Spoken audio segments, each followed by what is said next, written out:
मैंने सुना है स्कॉलर्स को कहते हैं कि मेराज का सफ़र तकरीबन 25 से 27 साल का था। ये एक ओपिनियन है, ठीक है ना, जबकि दुनिया में चंद सेकंड गुजरे होंगे। टाइम डायलेशन का भी कॉन्सेप्ट है, ठीक है ना। तो खैर ये मैंने सुना है स्कॉलर्स को बात करते कि 25 से 27 साल जो है वो उसका सफ़र था। तो खैर हमारे नबी की जब आँख खुली तो एकदम से वो कंसर्न हो गए, एंग्जाइटी तारी हो गई, थोड़ा सा फियर भी आ गया कि अब मैं बताऊंगा तो ये लोग मेरा मजाक उड़ाएंगे। This shows the human nature of our रसूलुल्लाह सल्लल्लाहु अलैहि वसल्लम। फियर नेचुरल था, एंग्जाइटी नेचुरल थी कि ये तो पहले ही इतना खिलाफ हुए हुए, और अल्लाह ने भी देखें ये करना था कि पहला शख्स जो वहाँ से गुजरा वो अबू जहल था अल्लाह की तरफ से, ठीक है ना। Allah caused Abu Jahl to pass from there. अब अबू जहल ने जब देखा हमारे नबी को थोड़ा सा परेशान, तो बड़े तंजिया अंदाज में पूछा कि मोहम्मद क्या बात है, बड़े परेशान हो, क्या कोई बहुत ही बुरी बात हो गई तुम्हारे साथ? तो हमारे नबी ने फ़ौरन सच बोला, कोई डिप्लोमेसी, कहा मैं थोड़ा सा हूँ परेशान इस बात पे कि मैंने एक सफ़र किया है, मैं आप सबको बताना चाहता हूँ। उसने कहा कहाँ का सफ़र किया? हमारे नबी ने बिल्कुल सच बोला कि मैं आज की रात जो है वो मक्का से जेरूसलम मस्जिद अक्सा गया हूँ। अबू जहल को मौका मिल गया, कहता है एक मिनट, वाकई ऐसा किया तुमने? कहते हाँ मैंने किया है। कहता क्या मैं लोगों को बुलाऊंगा तो यही बात रिपीट करोगे? हमारे नबी ने कहा करूँगा। अब वो गया, ऐलान किया कि सुनो ये तुम्हारा कंपेनियन कुछ कह रहा है और ये कुछ कहना चाहता है तुम लोगों से। तो हमारे नबी सल्लल्लाहु अलैहि वसल्लम के पास जब लोग आए तो हमारे नबी सल्लल्लाहु अलैहि वसल्लम ने बिल्कुल वही सच बोला कि यस मैंने सफ़र किया है। ये भी बताया कि वापसी पे मैंने 3 काफ़िलों को देखा है, 3 caravans while on his way back. Buraq से जब आ रहे थे तो देखें अल्लाह ने उन्हें 3 काफ़िले दिखाए। वो काफ़िलों को भी एक्सप्लेन किया हमारे नबी ने। वो काफ़िले क्या थे? कुरैश के काफ़िले थे। One of them he noticed a certain group of people, on another he drank some water from them as he was feeling thirsty, and in the third he said he saw so and so looking for a camel that had been lost। और ये बताया हमारे नबी ने कि जी ये 3 काफ़िले मैंने देखे। वो उस पर भी मजाक उड़ाने लग गए, किसी ने कोई ताना मारा, किसी ने कोई ताना मारा। बहरहाल फिर उन्होंने कहा अच्छा ये बताओ मस्जिद अक्सा के बारे में हमें बताओ कैसी थी। अब रसूलुल्लाह सल्लल्लाहु अलैहि वसल्लम को जितना याद था उसके मुताबिक हमारे नबी ने बताना शुरू किया। काफ़ी एक्यूरेट था, लेकिन ज़ाहिर है हर डिटेल याद नहीं रहती। तो फिर थोड़ा सा फियर आया हार्ट में कि तो पूछ ही जा रहे हैं मुझसे। उसी वक्त अल्लाह से दुआ की कि अल्लाह ये लोग अब मुझे इस तरह क्वेश्चन कर रहे हैं। तो रवायात में आता है कि अल्लाह ने मस्जिद अक्सा ला के खड़ी कर दी इनके सामने। आज की टेक्नोलॉजी देखें, वर्चुअल रियलिटी ऐसे होता है ना, आपने देखा होगा। अल्लाह के लिए क्या मुश्किल है? अल्लाह ताला is the controller of everything. Allah ने एज इट इज़ मस्जिद अक्सा वहाँ ला के खड़ी कर दी और नबी सल्लल्लाहु उसको देख रहे थे और डिटेल्स बता रहे थे, माइनर डिटेल्स बता रहे थे। तो सारे लोग बड़ा हैरान हुए कि ये तो बड़ी एक्यूरेट डिटेल है जो ये बता रहे, तो ऐसे ही है। तो लेकिन उसके बावजूद फिर देखें कि वो काफ़िलों का जो बताया बिल्कुल वो बात भी ऑथेंटिक निकली कि बिल्कुल ऐसा ही था। उनमें से एक का कैमल भी जो है वो गुमा हुआ था। इस पर जो है फिर जाहिर है कि जब उसने अबू जहल को ये पता लगा तो उसने उसके पास एक ही जवाब था कि ये जी sorcery, this is clear sorcery, ये तो मैजिक है। यानी हठधर्मी की इंतहा जो है वो अब आप चेक करें। खैर, तो this again shows a very important point कि हमारे नबी सल्लल्लाहु अलैहि वसल्लम अपोलोजेटिक नहीं थे। इवन दो ये डर नेचुरल था कि ये तो मेरा और मजाक उड़ा सकते हैं, लेकिन क्लियर बताया कि जी ये हुआ है। मानते हैं आप कि नहीं मानते? फिर वो कुछ लोग अबू बकर सिद्दीक के पास गए कि तुम्हारा कंपेनियन ये कह रहा है। तो अबू बकर सिद्दीक ने सुनते ही कहा कि सच कह रहे हैं। तो बड़ा हैरान हुआ, उसने कहा कि इतनी स्ट्रेंज बात तुम मानते हो? तो अबू बकर सिद्दीक ने कहा हम तो इससे भी स्ट्रेंज बात मानते हैं। वो स्ट्रेंज बात ये कि 7th हेवन से दुनिया में उन पर वही आती है चंद सेकेंड्स में, तो ये ज़्यादा स्ट्रेंज बात है, हम तो इसके भी बिलीवर। तो इस वाक़े के बाद ही आता है ना कि सिद्दीक कहा गया अबू बकर सिद्दीक को, ठीक है जी। तो खैर ये सारा वाक़या है। अल्लाह के नबी ने देखें सिर्फ इसरा का बताया मुशरिकीन को, मिराज का मुसलमानों को बताया। दिस मीन्स कि मिराज वॉज वेरी स्पेशल, उसको सेव किया उस इंफॉर्मेशन को मुसलमानों के लिए, ठीक है ना। जितना डिटेल वहाँ पे बताना ज़रूरी समझी इसरा के बारे में वो बताई। तो कुछ थियोलॉजिकल क्वेश्चंस यहाँ से अराइज होते हैं, बड़े अच्छे कुछ बेनिफिट्स और पॉइंट्स आते हैं।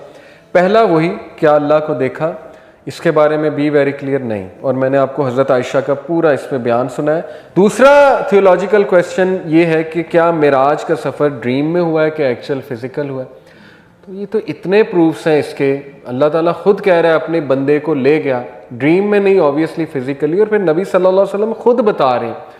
तो जो इसको एज ए ड्रीम समझते हैं वो गलती पे हैं, और there is a considerable amount of people जो इसको ड्रीम समझते हैं कि जी ये ड्रीम में हुआ है। ठीक है, इसके बेनिफिट्स बहुत हैं, क्विकली मैं आपको बताता हूँ, फिर मगरिब का भी वक्त हो गया। सबसे पहला जो बेनिफिट है इसका कि प्राइमरी विजडम ऑफ इसरा वल मिराज क्या है, वो है जो अरसलान भाई ने भी बात की कि नबी सल्लल्लाहु अलैहि वसल्लम को उनका स्टेटस शो कराना और उन्हें कंसोल करना कि नबी ये this is how we treat you, लोगों ने आपको जैसे भी ट्रीट किया, इसीलिए नबियों से भी मुलाकात करवाई, अमामत भी करवाई, so on and so fourth. उसके बाद पर्सनल गिफ्ट है, ये एंटायर मिरेकल नबी सल्लल्लाहु अलैहि वसल्लम को पर्सनल गिफ्ट है, स्पेशली जो मुलाकात है अल्लाह ताला से, और ये बहुत बड़ा ऑनर है हमारे नबी सल्लल्लाहु अलैहि वसल्लम के लिए और हमारे लिए एज उम्मती। ओके, और ये गिफ्ट उस टाइमिंग पे आया है, ये बहुत इंपॉर्टेंट है, जब नबी सल्लल्लाहु अलैहि वसल्लम को सख्त ज़रूरत थी।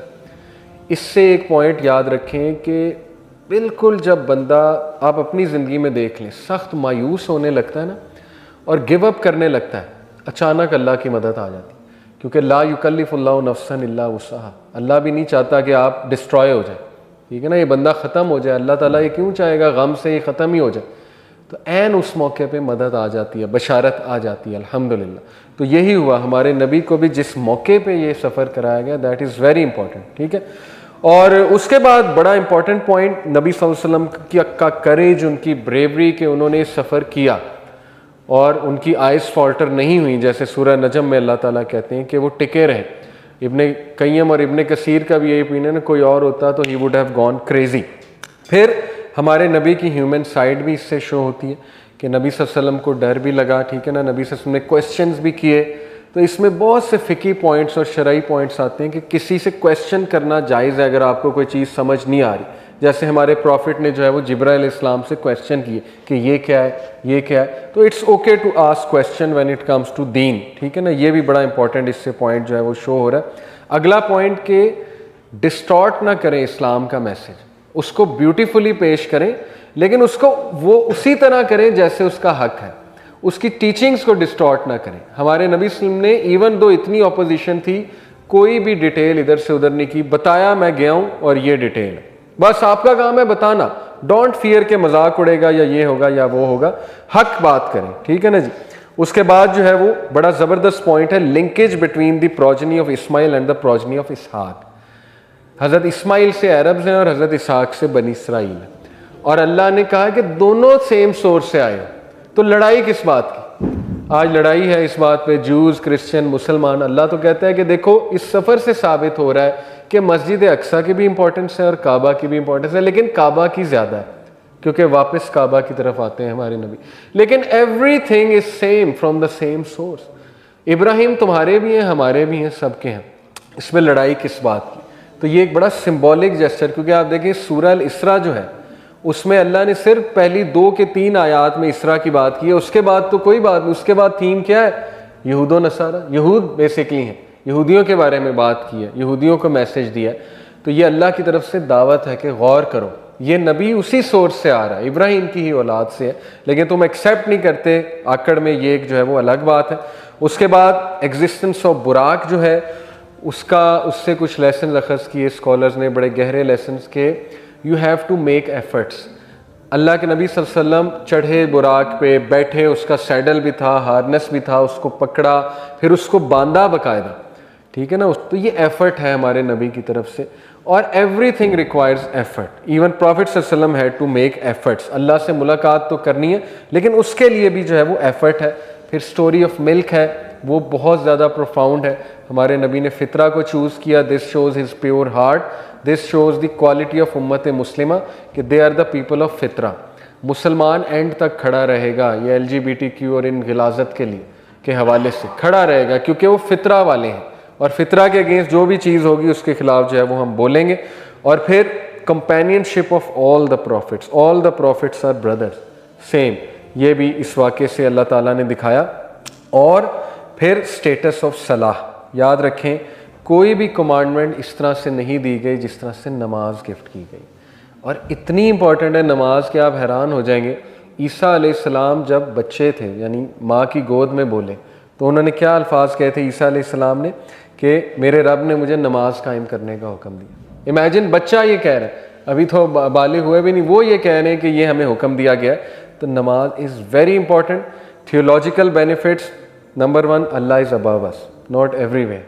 वहदतुल वजूद का जो एक अकीदा पाया जाता है, ठीक है ना, सूफियों में, नहीं, अल्लाह की ज़ात अर्श पर मुस्तवी है जैसे उसकी शान को लायक है। अपने नॉलेज के मुताबिक अल्लाह हर जगह, as in he is well aware of his creation. Allah कहता है ना, शारक से भी करीब हूँ बाय हिज नॉलेज, ठीक है ना। Angels are noticing everything and Allah is watching everything, सीधी सी बात। नंबर 2, हेवन और हेल रियल है, फिज़िकल चीज़ें। ये भी एक ना अकीदा पाया जाता है कि नहीं, ये बस कॉन्सेप्ट्स हैं, असल में हमने फ़ना हो जाना है, अल्लाह के साथ मिल जाना है, वो असल में जो है वो असल रिवॉर्ड है, अल्लाह माफ़ करे। ये सूफीज़म की एक एक्सट्रीम फॉर्म कहती है, इन्ना लिल्लाहि व इन्ना इलैहि राजिऊन, कि हमने अल्लाह से जाके मिल जाना। तो ये पैंथेइज्म का भी कॉन्सेप्ट है। बुद्धिज़्म भी प्रीटी मच सेम है कि आप बस फ़ना हो जाते हैं और रिसाइकलिंग ऑफ बर्थ होती रहती है यहाँ तक कि आप एक हाईएस्ट स्टेट अचीव कर लेते हैं, तो फिर यू आर देयर अबव। तो ये बिवेयर ऑफ सच अकीदा, ठीक है ना, रियल प्लेसेस हैं। और फितरा, इसमें थियोलॉजिकल बेनिफिट है कि मिल्क को चूज़ किया तो फितरत को चूज़ करना चाहिए एक मुसलमान। फ़िकी benefits, just to wind up, बड़े ज़बरदस्त। Number 1, we need to ask permission before entering doors. हज़रत जिब्राइल ने परमिशन लेके एंटर, देखें अब उलमा ने कैसे कैसे पॉइंट्स निकाले, ठीक है, फ़िकी points. Number 2, it is encourage to give glad tiding and good news to those worthy of receiving it. जैसे प्रॉफिट्स ने गुड न्यूज़ हमारे नबी को दी, ठीक है ना, उनकी उम्मत के बारे में, जन्नत के बारे में बताया।